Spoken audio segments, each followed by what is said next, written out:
Good afternoon, everybody, and welcome back to the Share Series hybrid event. I'm Sarang Vora, research analyst at Telsey Advisory Group. It is my pleasure today to interview Mike Tattersfield, President and CEO of Krispy Kreme. Welcome here, Mike. Pleasure to be here. Yeah, you have been the CEO of Krispy Kreme since 2017, and you have been in the business for a very long time. So share with us, how the business has transformed, since you joined the company to 2022 last year, and any overview on the company you can provide along with. Yeah, I'll just give a quick overview so people get a sense of what Krispy Kreme is. It's an 85-year-old donut company. It has 400 producing donut shops, theater shops that you might be aware of, where you get your hot lights on. And that's around the world. It delivers fresh donuts today to 12,000 locations. Those locations can be fresh shops where we're delivering a fresh donut to them, but primarily they're grocery stores where we're filling up a cabinet or a convenience store. So you have a logistics business now that's running a fresh model.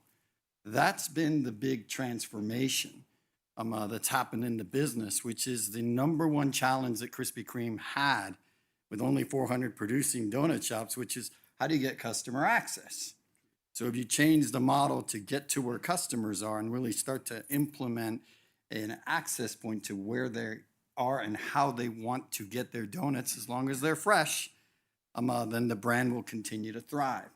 I've been in the business, a little bit of background, with Caribou Coffee and Yum Brands, and I've always just admired this amazing brand, and then ensuring that even as not only have been 7 years of a CEO, but I helped to lead the deal team that acquired it when it was a publicly traded company. And then, sometimes you're the deal maker and you said, well, why don't I run it for a little bit? I've got a little bit of experience and have a lot of passion for how do you get this incredible brand to really achieve its potential. And that's a little bit of the overview.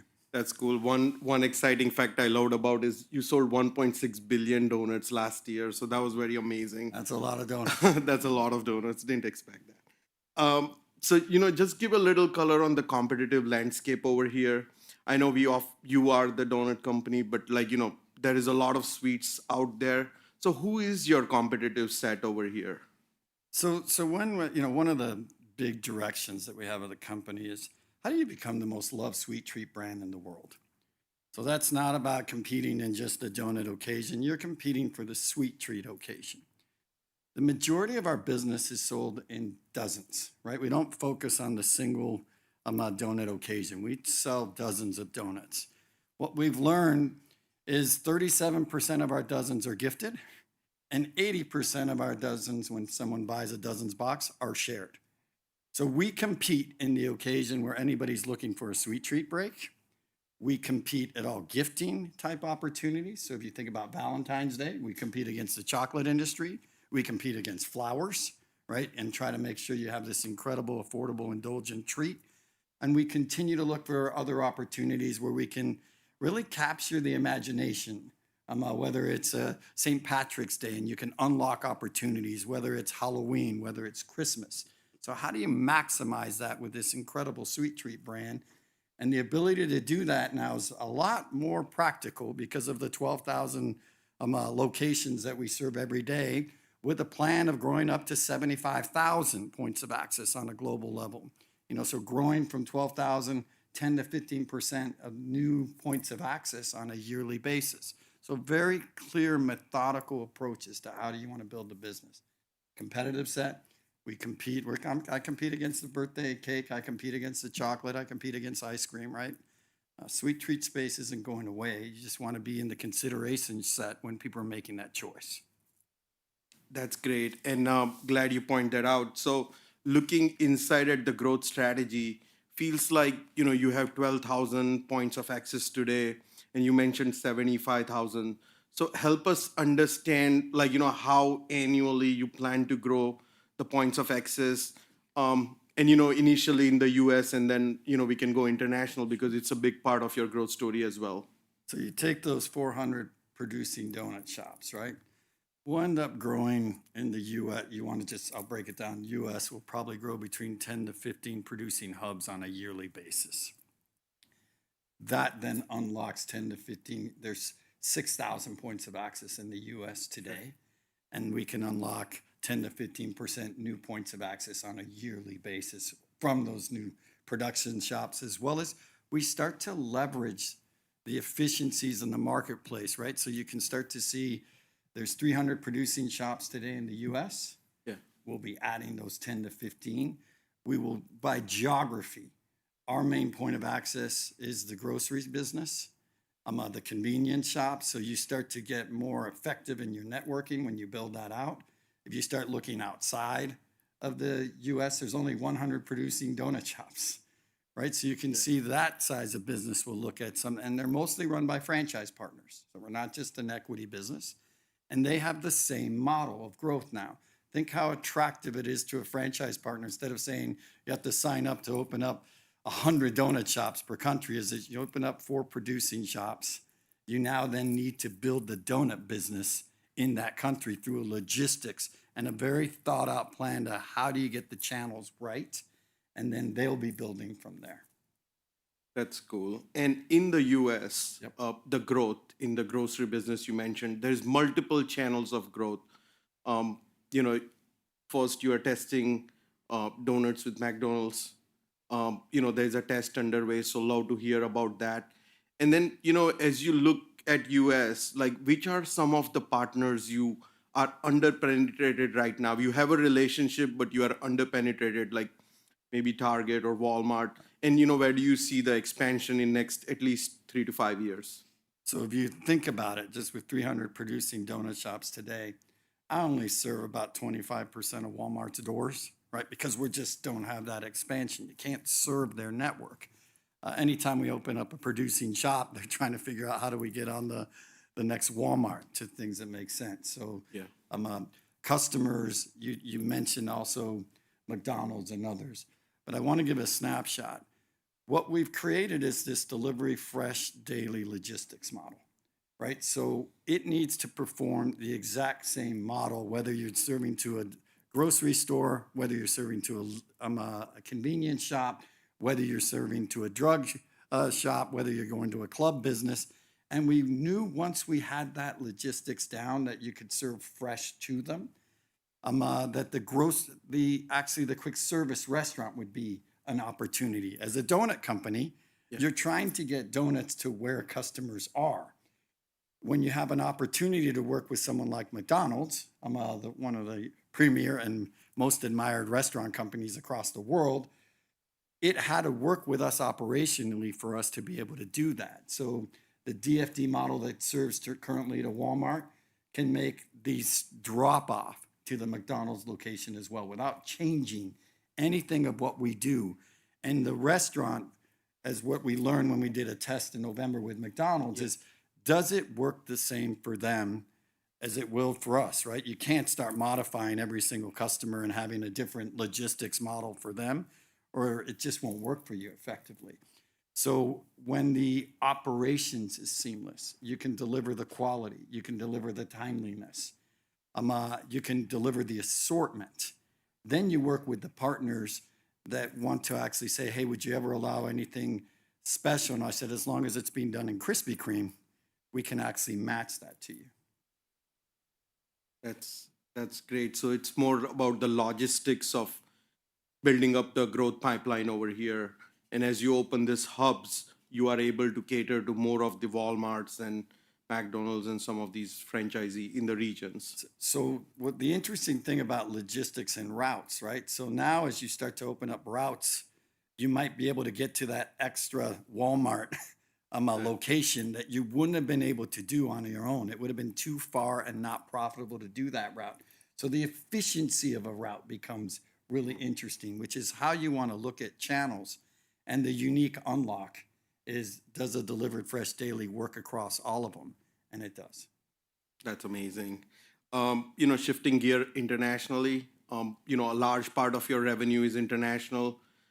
There is a chance to see acceleration internationally. So help us understand a little bit of countries that are larger on your footprint right now, as well as some new countries that you plan to expand in the next few years. So our largest international markets, we even actually have a segment we call international, which is the UK and Ireland, Australia and New Zealand, and we also have Canada, we also have Mexico, we also have Japan, right? But those are, again, those are our big equity investments that we have today. We have significant growth opportunity in all of them. A lot of them, Australia and the UK, actually pioneered this DFD model that we're talking about. So when you come in as a new CEO and you're trying to figure out what's different about the Krispy Kreme of 8 years ago, it's let's do what's really working around the world, and it's really working in the UK and Australia, how they do this donut business. Let's translate that to all the markets. Yeah. That allows us to really unlock the development opportunity that's happened in the last year. We're going to open up 7 new markets this year alone, right? Which in the past, it used to be the teams would have just signed, let's sign up donut franchises and just see where it goes. Now we're actually building a donut company in every country. We don't need to operate it. We have franchise partners that can do that, and then make sure that they can develop that DFD model, the donut shop model, and do it effectively. New country growth will be in places like France, which will be one of the countries that is going to be opening up. Chile will be opening as well. In fact, by the time we're done this year, we'll be in 6 continents, right? So the only one we're missing is Antarctica. So if anybody here has got a really big business idea, you can pass it on, but it's a little chilly there and there's not that many people, so I'm not sure how that's going to translate. But the opportunity then is to really, how do you then have the discipline to open up 3 to 5 new countries on a yearly basis and make sure that this isn't about putting flags everywhere. It's about making sure the donut business can actually perform in all of those markets. What we've seen with the brand Krispy Kreme is that sweet donut, that works everywhere. In fact, 31 countries grew last year. Every single one had organic growth. Think of the challenge that's happening in the last few years. When you have that track record where every single one grew year over year, and probably one of the tougher inflationary models, it just shows you how the brand can translate. And then just the uniqueness of the brand and its purpose really does translate well. And the gifting and sharing opportunity tends to work around the world really well. That's amazing. So I know we talked a lot about the growth, the number of doors, but there is also an opportunity to increase revenue per door. And you are working towards that as well. Some of the things I know is premiumization of donuts, omni-channel experience. So can you share a little bit about how you are trying to increase revenue per door at this 12,000 doors that you already have? Yeah, I mean, the single biggest one, so the biggest opportunity, the majority of doors, particularly, let's say in the United States, are a tower-based structure, right? Where you can walk into a grocery store and you'll see the box of dozens being sold. The big unlock that you do is when you can get a cabinet into those grocery stores. So then you have that single purchase selection and assortment. And then the exact same thing that you're selling inside a Krispy Kreme in our donut shop is actually being sold in the grocery store. So that's when the unlocking really starts to happen. In fact, we've seen sometimes that revenue can sometimes double. Wow. Right? So you can see that just that efficiency of making sure you can do that. Now you have to have the discipline of how you're going to do that. What is this? How's this going to work in all the channels? How do you manage all those channels? The other thing that's really started to happen as we just focus on doing donuts. I get questions a lot about the coffee business or the beverage business. I go, remember, we just have 400 producing donut shops. We're focused on donuts. In fact, sometimes beverages is less than 5% of anything that we sell. So just that focus on doing donuts attracts some of the best partners that you can get in the business. So we're able to premiumize. And when you're able to premiumize, you can create Really interesting donuts, such as a Biscoff cookie donut. From an English brand, right, that we brought to the United States, and you can actually really unlock a very unique taste profile, which is really they want to be partnered with Krispy Kreme. Right. You know, we've done things with a Twix cookie and an oblong donut shape, right, where you're actually having the experience of a Twix bar and a donut at the same time. You want to see both brands come to life, and then you're maximizing both experiences. The unique that the brands get is we're such a social media driven brand with sometimes 30 billion impressions. We probably drive more impressions than their marketing department might drive for their brand, a paid brand on their own right. So that's where we see a lot of the really interesting pieces. But when you combine that power of can you premiumize the experience? Because people are always willing to say in a sweet treat occasion, Yeah. they're willing to trade up for something that's worth it to them. Then you can provide them the right assortment. And we just focus on this because the reality is majority of our customer base only comes to Krispy Kreme 2.5, 3 times a year, right? So you want to maximize that opportunity by making sure you have the right product, you have the right access point. And then when you even then combine the next step, which is bring the delivery, bring the Right. gifting aspect of it, really bring that true broad omni-channel approach, you become at center of a lot of their sweet treat occasions, right? So that's how you drive the frequency, not just in the doors, but even in the shops. That's amazing. I mean, digital, just staying on this topic of digital, it's a big part of your sales, almost 18%. I was surprised to see that. What are some of the changes that you made over the past year in understanding the consumer, that is driving this strong growth? And what are the upcoming changes we can expect in the digital side of the business? You'd always say, wow, how'd you get there? Yeah, it's the amazing. reality of the story sometimes is let's go to February of 2020, end of February 20, I think February 28, 2020, we launched delivery and e-commerce.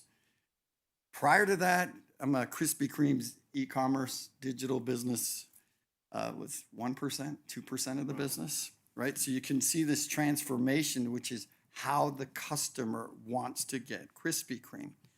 When you can start to unlock the logistics, and we use third-party logistics, right? And then we start to figure out how can we do that from our fresh shop? And from our fresh shops, if you can have a fresh shop route, and then a delivery can pick up from the fresh shop and extend your geography, more mileage, you start to build a bigger network. So that gives you an idea how. What we learned a lot were two places. We learned a lot from some of our international partners. We're up to 30%. Wow. So clearly our goal is how do we become 25% of e-commerce? A lot of that will be done through delivery, but a lot will be done as our gifting business continues to take off and the occasion base continues to match, and including customization. Yeah. So if you can get those without having to travel, because with 300 donut shops, sometimes it might take an hour, 2 hours to get to a Krispy Kreme. And the number one discussion I always get is, when are you going to open up a new one near me? And I sometimes have to tell them we're not. We're going to get to fresh distribution where you are. And then the other unlock for us is we do have another brand in our portfolio. It's called Insomnia Cookies. What to go there? Right? And Insomnia Cookies is actually focused on being an e-commerce driven brand. Started in the UPenn. It's a little over 20 years.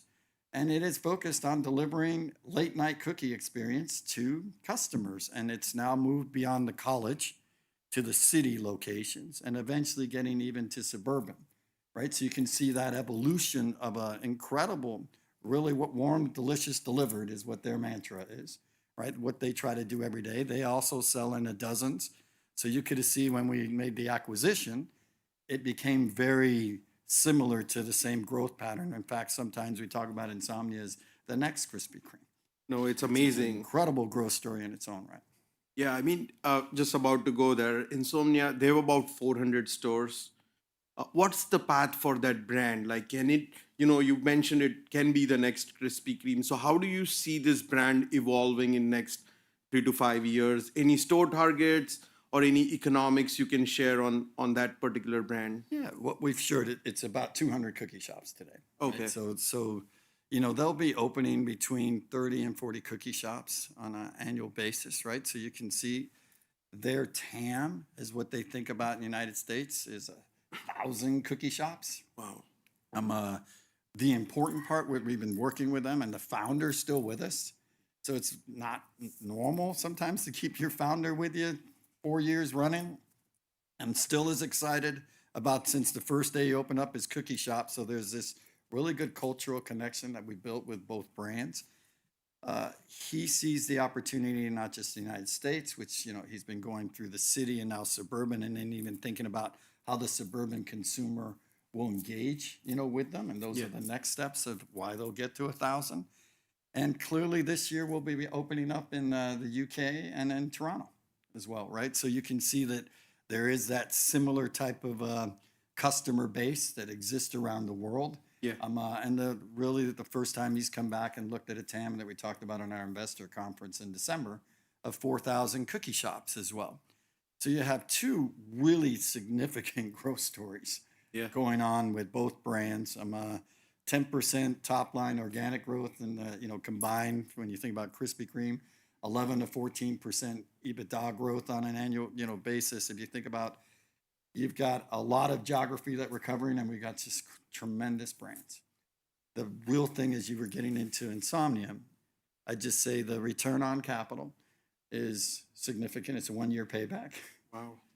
When you have a 1-year payback on an investment where you can see the ability of driving the returns on that business and a top line growth getting a little closer to north of $800,000, right? So those are things where you can start, and the efficiency of that is really driving the business incredibly well. That's amazing. I mean, it's a great product as well, just like Krispy Kreme donuts. Just staying one more final on the digital side, it seems like, from a digital marketing standpoint, you have been trying to track the retail calendar more closely, creating customized products more around events like Easter, Valentine's Day. How big, just tell us about the evolution of this. Like, when did you start it? It seems like it's becoming a bigger part of the business now, like around the key retail events. And where are you in terms of like following all the key retail events today? I feel like there's still an opportunity over there. So when you think about it on a global level, right, there's a lot of retail events. There's national events. There's a lot of things. But when we first started, we got into business, there was a lot of deep discounting going on in Krispy Kreme. And we shifted away from that model. And we shifted away and started really focusing on the freshness and the high quality of the donut, right? I always called it, can we just do one thing incredibly well, do freaking awesome donuts.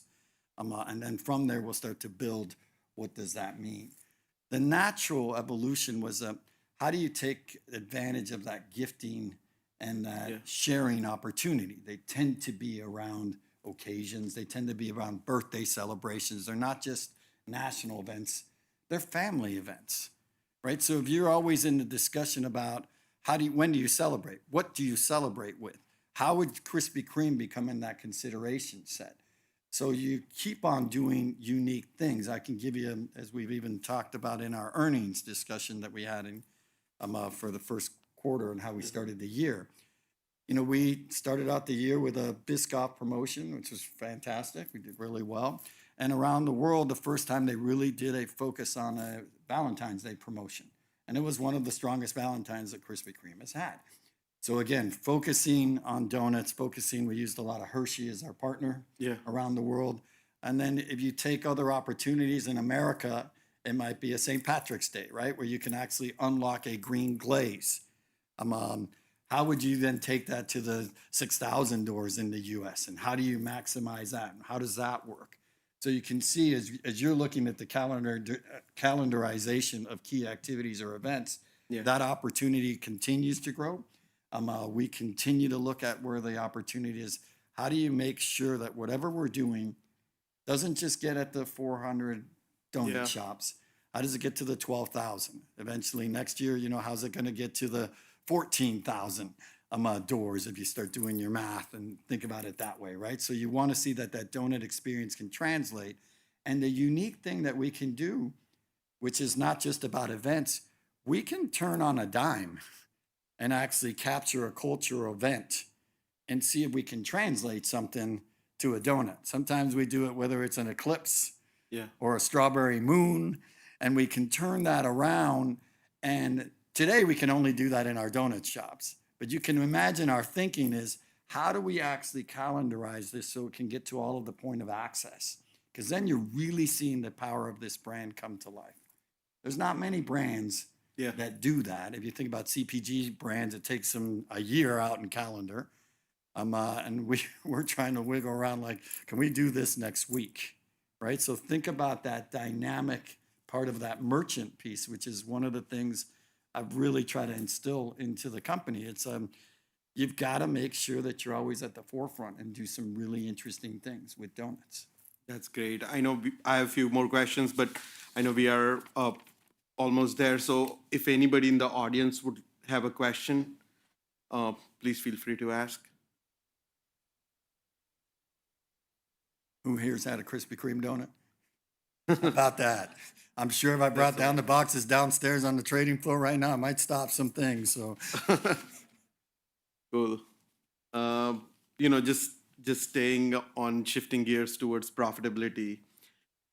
You run a very profitable business model right now, but there is still an opportunity to improve as you improve the logistics and sourcing. And talk to us about where you see your margins headed or your EBITDA headed from $191 million you had last year on adjusted basis.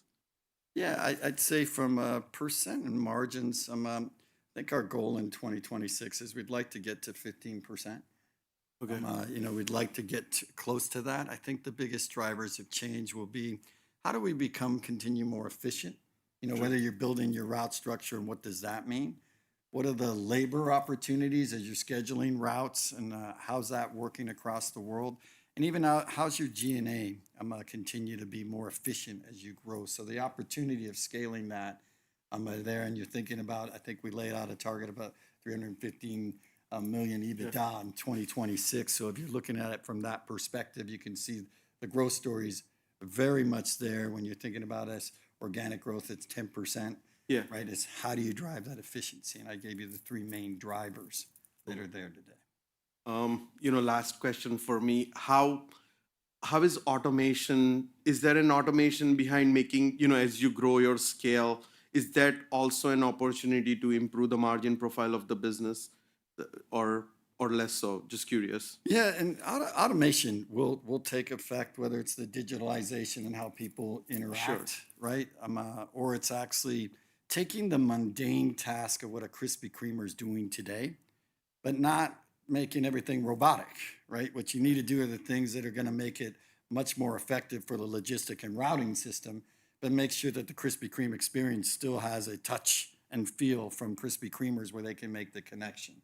I think it's a balance of that, but you will see automation coming into our larger factory stores that are just distributing potentially to just to the grocery stores or convenience stores, and you'll see that change happening now in the next 18 months. Great. Thank you so much, Mike. You're very welcome. Great story. Good luck My ahead. pleasure. Thank you. Next on stage is Aaron's. Thank you, everyone.